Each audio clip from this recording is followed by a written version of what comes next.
मौलाना रहमतुल्लाह किरानवी की लिखी किताब इजहारुल हक। इस एक किताब को पढ़ने के बाद डॉक्टर जाकिर नाइक के उस्ताद अहमद देदात ने कई ईसाइयों को डिबेट में हराया और हजारों को मुसलमान बनाने में कामयाब हुए। रहमतुल्लाह किरानवी की तसनीफ इजहारुल हक ईसाइयत के अकायद और बाइबल के मतन के तनकीदी जायजे पर मुश्तमिल एक अजीम इल्मी कारनामा है।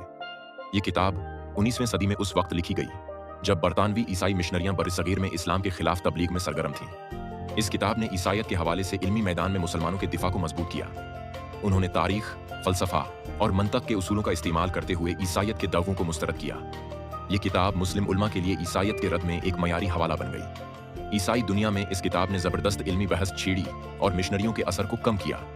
ये किताब निहायत तहकीक पर मबनी है और हर बात के लिए हवाले पेश किए गए हैं। आज भी जब बैनुल मज़ाहब मुकालमा और ईसाइयत के साथ बहस व मुबाहिसा होता है, ये किताब मुस्लिम उलमा के लिए एक मजबूत इल्मी बुनियाद फराहम करती है।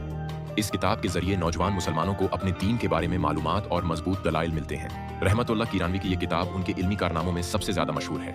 किताब में बाइबल की तारीखी और मंतकी कमजोरियों को उजागर किया गया है। ईसाइयत के अकायद पर तनकीद करते हुए इस्लाम की बरतरी के दलाइल पेश किए गए हैं। ये किताब कई जबानों में तर्जुमा की गई है और आज भी दुनिया भर में मारूफ है। दौरे हाजिर के मुफ्ती तकी उस्मानी साहब ने इस किताब की शरह और इसे 3 जिल्दों में शाया किया है, जिसका नाम रखा है बाइबल से कुरान तक।